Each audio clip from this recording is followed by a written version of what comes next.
नमस्कार दोस्तों, स्वागत है आपका स्टडी फॉर सिविल सर्विसेज में। वीडियो को पूरा देखिए। कोई भी आपका फीडबैक है, कोई सजेशन है, तुरंत वीडियो में कमेंट करके जरूर बताइए। अच्छा लगे तो वीडियो लाइक जरूर कर लीजिए और ऐसे वीडियो लगातार फ्री में पाने के लिए चैनल को तुरंत सब्सक्राइब कर लीजिए और बेल आइकन को जरूर टैप कर लीजिए ताकि आगे भी सारे वीडियो आपको मिलते रहे। यूट्यूब में फॉलो करते हैं तो प्लीज ये वाला फ्री टेलीग्राम चैनल जरूर ज्वाइन करिएगा। सारे नोटिफिकेशन, सारे अपडेट यहीं पे आते हैं, ध्यान रखिएगा। स्टडी फॉर सिविल सर्विसेज का कोई भी पेड ग्रुप अगर आपको ज्वाइन करना है तो सिर्फ 8564809606097523864555 यही नंबर है हमारे, सिर्फ जहां पे कॉल या व्हाट्सएप कर सकते हैं।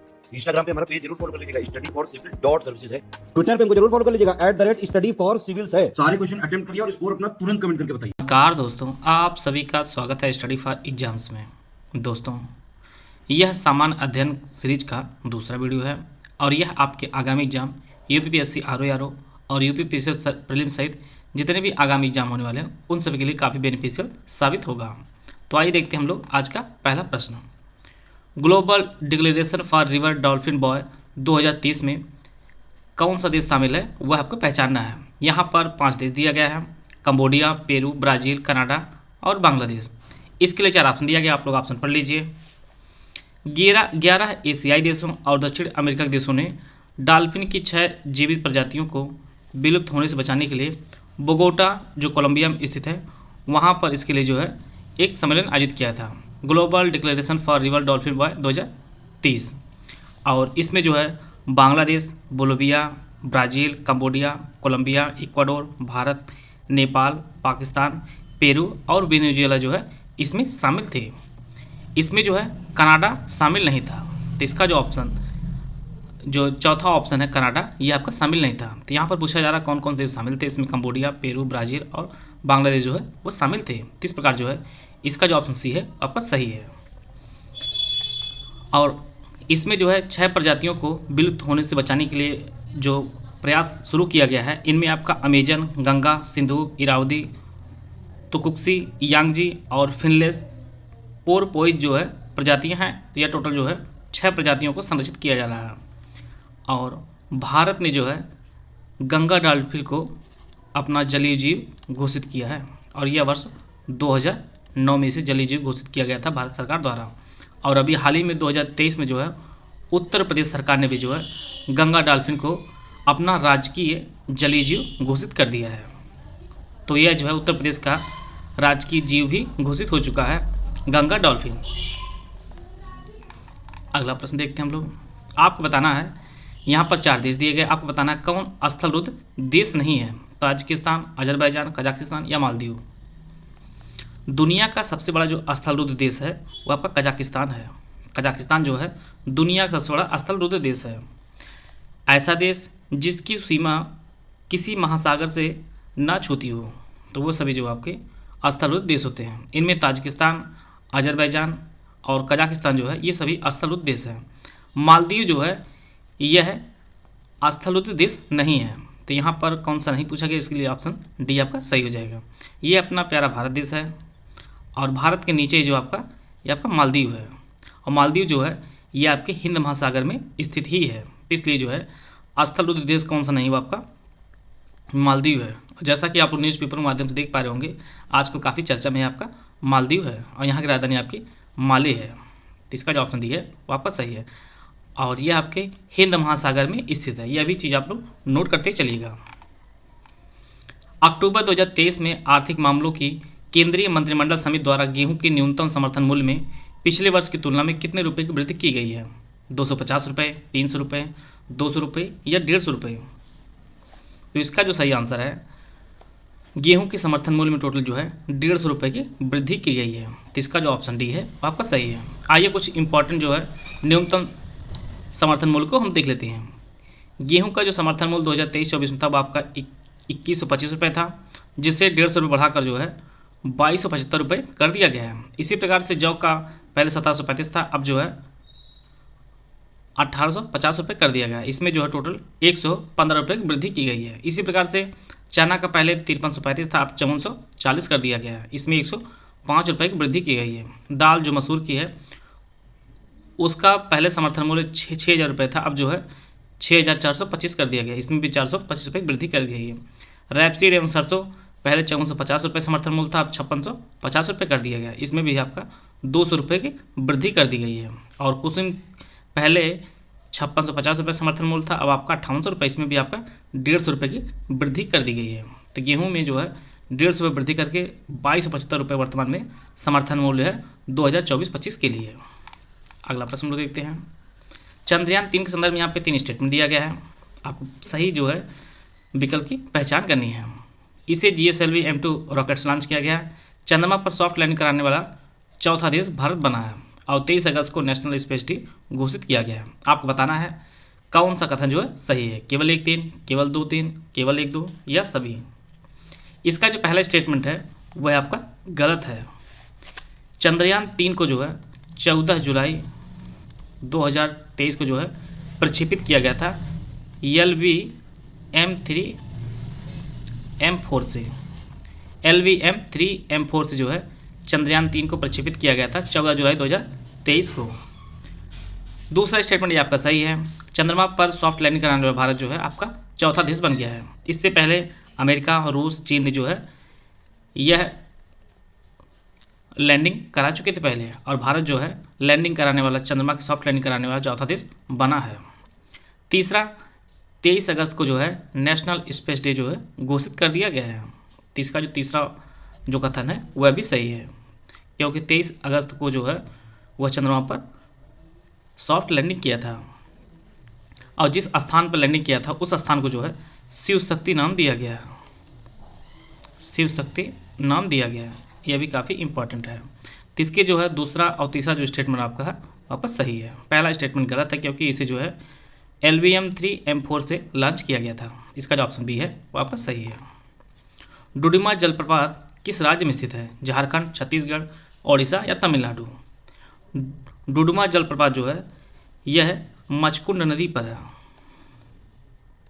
मचकुंड नदी पर है, और यह जो है ओडिशा राज्य में स्थित है, और यह ओडिशा और आंध्र प्रदेश की सीमा पर स्थित है डुडुमा जलप्रपात, और यह जो आपका मचकुंड नदी पर स्थित है। सी ऑप्शन इसका सही है। यहाँ पर आपको सही सुमिलित करना है। एक तरफ वनस्पति संबंधित रोग दिया गया है, दूसरी तरफ तत्व की कमी दिया गया है। मटर में मार्स रोग, धान में खैरा रोग, नींबू में लिटिल लीफ रोग, चुकंदर में हार्ट रॉट रोग, कापर, जस्ता, बोरान और मैग्नीज दिया गया है। मटर में जो मार्स रोग होता है वह मैग्नीज की कमी से होता है। धान में जो खैरा रोग होता है वह जस्ते की कमी से होता है। नींबू में लिटिल लीफ रोग जो होता है आपका काबर कमी से होता है, और चुकंदर में हार्ट रॉट रोग जो होता है वह बोरान कमी से होता है। इस प्रकार जो है इसका जो ऑप्शन बी है आपका सही है। यह परीक्षा में कई बार परीक्षा में प्रश्न पूछा है। धान में जो खैरा रोग आपके जस्ते से, मार्स रोग होता है जो मटर में आपके मैग्नीज से, नींबू में लिटिल लीफ रोग या आपके कापर कमी से होता है, और चुकंदर में हार्ट रॉट रोग जो आपके बोरान की कमी से होता है। तो इसका जो ऑप्शन बी है वो आपका सही है। जुलाई 2023 में किस राज्य के आथूर पान के पत्ते को GI टैग प्रदान किया गया है? आपको बताना है यह किस राज्य का है। मेघालय, तमिलनाडु, गोवा या असम? तो आथूर पान का जो पत्ता को GI टैग दिया गया है यह आपके तमिलनाडु राज्य का है। इसका जो ऑप्शन बी है वो आपका सही है। जिस किसी भी पदार्थ को GI टैग दिया जाता है उसकी जो वैलिडिटी होती है वो आपके 10 साल होती है। इसका जो ऑप्शन बी है आपका सही है। स्वर्णकारों द्वारा प्रयोग में आने वाला एक्वरेजिया निम्नलिखित में से किसको मिलाकर बनाया जाता है? HNO3 + H2SO4, HNO3 + HCl, H2SO4 + HCl या उपरोक्त में से कोई नहीं। एक्वरेजिया जो बनाया जाता है वह HNO3 + HCl के मिश्रण से बनाया जाता है, और यह जो है सोने को भी घोल सकता है, सोने को भी जो है गला सकता है आपका एक्वरेजिया।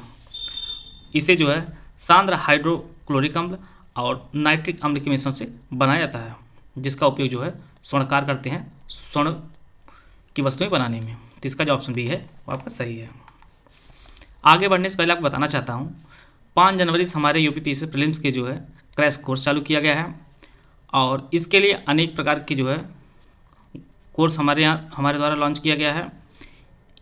इसमें टोटल जो है प्रीलिम्स के लिए हमारे 844 पेज पढ़ के जो है आप प्रीलिम्स क्वालिफाई कर सकते हैं, और इसकी जो फीस रखी गई है वो आपकी मात्र 3000 रुपये रखी गई है।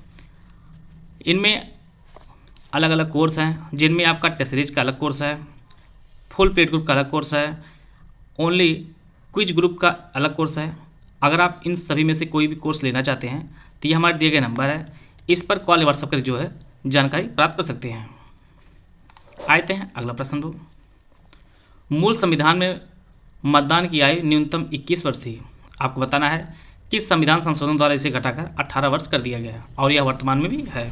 18 वर्ष जो है मतदान की न्यूनतम आयु है। इसे जो है 61वें संविधान संशोधन जो 1989 हुआ था उसके तहत मतदान की न्यूनतम आयु जो है वह 21 वर्ष घटाकर 18 वर्ष कर दी गई थी। तो इसका जो ऑप्शन बी है वो आपका सही है। जिस स्थान पर अलकनंदा नदी नंदाकिनी नदी से मिलती है उसे क्या कहा जाता है? विष्णुप्रयाग, नंदप्रयाग, कर्णप्रयाग या रुद्रप्रयाग। जैसा कि हम लोग जानते हैं कि टोटल जो है 5 पंचप्रयाग है, जिनमें आपका विष्णुप्रयाग, नंदप्रयाग, कर्णप्रयाग, रुद्रप्रयाग ये सभी जो है सम्मिलित हैं। जिस स्थान पर अलकनंदा नदी नंदाकिनी नदी से मिलती है उसे नंदप्रयाग के नाम से जाना जाता है। इसका जो ऑप्शन बी है वो आपका सही है। इसी प्रकार से अलकनंदा नदी धौली गंगा जहाँ मिलती है उसे विष्णुप्रयाग कहा जाता है। ये सभी चीज़ें आप लोग नोट करते चलिए। अलकनंदा नदी धौली गंगा से मिलती है उसे विष्णुप्रयाग, अलकनंदा नदी नंदाकिनी नदी से मिलती है उसे नंदप्रयाग कहा जाता है, अलकनंदा नदी पिंडर नदी से मिलती है उसे कर्णप्रयाग कहा जाता है, और अलकनंदा नदी मंदाकिनी नदी जहाँ मिलती है उसे रुद्रप्रयाग कहा जाता है। तो सभी इसे नोट कर लेते चलिएगा। इसका जो ऑप्शन बी है आपका सही है। दक्षिणी अंडमान और लघु अंडमान के बीच कौन सा डिग्री चैनल स्थित है? 8 डिग्री, 9 डिग्री, 10 डिग्री या डंकन पास? ये कई बार परीक्षाओं में पूछता रहता है और आपकी परीक्षा के लिए काफ़ी इंपॉर्टेंट है। तो दक्षिणी अंडमान और लघु अंडमान के बीच जो स्थित है वो आपका डंकन पास स्थित है। इसका जो ऑप्शन डी है वो आपका सही है। 8 डिग्री चैनल जो है आपका मिनिकॉय व मालदीव के बीच स्थित है। मिनिकॉय और मालदीव के बीच जो आपका 8 डिग्री चैनल स्थित है। 9 डिग्री चैनल जो आपका मिनिकॉय और लक्षद्वीप के मध्य स्थित है। मिनिकॉय और लक्षद्वीप के मध्य 9 डिग्री चैनल स्थित है। 10 डिग्री चैनल आपका लघु अंडमान व कार निकोबार के मध्य स्थित है। ये तीनों फैक्ट आप लोग नोट करते चलिएगा। और दक्षिणी अंडमान और लघु अंडमान के बीच आपका डंकन पास स्थित है। इसी प्रकार से कई बार परीक्षाओं में पाक स्टेट पूछता है। पाक स्टेट तो यह आपके तमिलनाडु व श्रीलंका के मध्य स्थित है। तमिलनाडु पर जो है श्रीलंका के मध्य स्थित है। तो इसका जो ऑप्शन डी है वो आपका सही है। दो भिन्न समुदायों के बीच का संक्रांत क्षेत्र क्या कहलाता है? इकोटाइप, इकेड, इकोस्फीयर या इकोटोन? तो यह जो कहा जाता है वो आपका इकोटोन कहा जाता है। दो भिन्न समुदायों के बीच का संक्रांत क्षेत्र आपका इकोटोन कहलाता है। यहाँ पर आपको पहचानना कौन सही सुमिलित नहीं है। भाग 4 संघ तथा राज्यों के अधीन सेवाएं, भाग 15 निर्वाचन, भाग 9 संविधान में संशोधन, भाग 18 आपात उपबंध। इसका जो सही आंसर है वो ऑप्शन सी भाग 9 में जो है संविधान में संशोधन नहीं है। भाग 9 में आपका पंचायतें हैं। पंचायतें हैं। संविधान में संशोधन जो है यह संविधान के भाग 20 में है। भाग 20 में संविधान में संशोधन, बाकी सभी सम्मिलित हैं। 14 में संघ और राज्यों के अधीन सेवाएं हैं। निर्वाचन जो व्यवस्था व संविधान के भाग 15 में है, और आपात उपबंध जो आपके संविधान के भाग 18 में है। बाकी सभी सुमिलित हैं। यहाँ पर दिवस दिया गया है, उसको आपको सही सुमिलित करना है। 22 मई, 26 जुलाई, 2 फरवरी और 5 दिसंबर। विश्व जैव विविधता दिवस, विश्व मृदा दिवस, विश्व आर्द्रभूमि दिवस, अंतर्राष्ट्रीय मैंग्रोव दिवस। इसके लिए 4 ऑप्शन दिया गया, आप लोग ऑप्शन पढ़ लीजिए। 22 मई को प्रत्येक वर्ष विश्व जैव विविधता दिवस मनाया जाता है। 26 जुलाई को प्रत्येक वर्ष 26 जुलाई को प्रत्येक वर्ष विश्व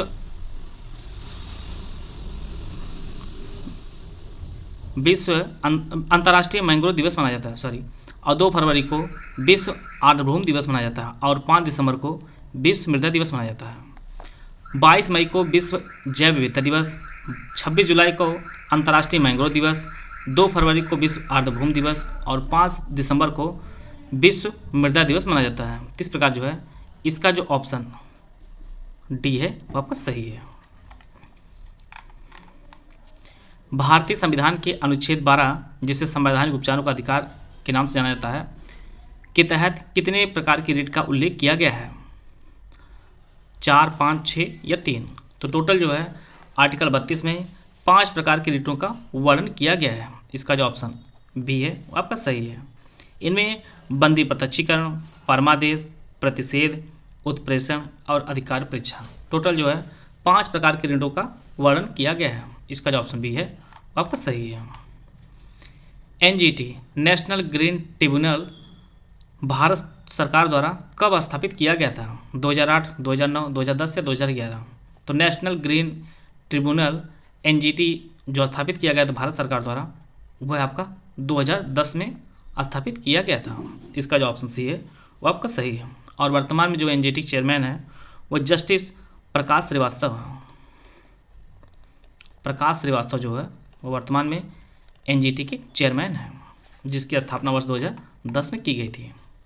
भारतीय राष्ट्रीय कांग्रेस के किस अधिवेशन में वंदे मातरम पहली बार गाया गया था? 1896, 1899, 1898 या 1897 में? भारतीय राष्ट्रीय कांग्रेस के जो अधिवेशन आयोजित किया गया था वर्ष 1896 में। उसी अधिवेशन में पहली बार वंदे मातरम गाया गया था। और यह जो अधिवेशन है यह कलकत्ता में आयोजित किया गया था। कलकत्ता में आयोजित किया गया था और इसकी जो अध्यक्षता है वह रहमतुल्लाह एम सयानी जी ने की थी। एम सयानी जी ने इसकी अध्यक्षता की थी। 1896 अधिवेशन जो कलकत्ता में आयोजित किया गया था, यहीं पर पहली बार कांग्रेस के अधिवेशन में वंदे मातरम पहली बार गाया गया था। जुलाई 2023 उत्तर प्रदेश के किस वन्यजीव अभ्यारण्य को डॉल्फिन अभ्यारण्य क्षेत्र घोषित करने की घोषणा की गई है? हस्तिनापुर वन्यजीव अभ्यारण्य अमरोहा, चंद्रप्रभा वन्यजीव अभ्यारण्य चंदौली, बरबीरा अभ्यारण्य संत कबीरनगर, चंबल वन्यजीव अभ्यारण्य इटावा। तो यह जो घोषित करने की जो घोषणा की गई वो आपके चंबल वन्यजीव अभ्यारण्य जो आपके इटावा में स्थित है, इटावा में स्थित है, इसे डॉल्फिन अभ्यारण्य क्षेत्र घोषित करने की घोषणा की गई है। तो इसका जो ऑप्शन डी है वो आपका सही है। आपको बताना है कौन सा राज्य जो है भूटान के साथ सीमा स्पर्श नहीं करता है? पश्चिम बंगाल, सिक्किम, अरुणाचल प्रदेश या मिजोरम? भारत के टोटल जो है 4 राज्य हैं जो भूटान के साथ सीमा स्पर्श करते हैं। यह आपका मैप है, यहाँ पर आपका भूटान प्रदर्शित किया गया है। भूटान के साथ भारत के जो है आपका सिक्किम है, अरुणाचल प्रदेश है और ये आपका असम है और ये पश्चिम बंगाल। टोटल जो है 4 राज्य हैं जो भूटान के साथ सीमा स्पर्श करते हैं, सिक्किम, अरुणाचल प्रदेश, असम और पश्चिम बंगाल। तो यह जो है सभी सीमा स्पर्श करते हैं। मिजोरम जो है सीमा स्पर्श नहीं करता है। तो इसका जो ऑप्शन डी है वो आपका सही है। कभी कभी प्रश्न आपकी परीक्षा में सीधे संख्या भी पूछ देगा, तो भी आप लोग परेशान हो सकते हैं, इसलिए संख्या भी आप लोग नोट करते चलेगा। उत्तर प्रदेश को किस वर्ष तक $1 ट्रिलियन की अर्थव्यवस्था बनाने का लक्ष्य रखा गया है? 2025, 2026, 2027 या 2028?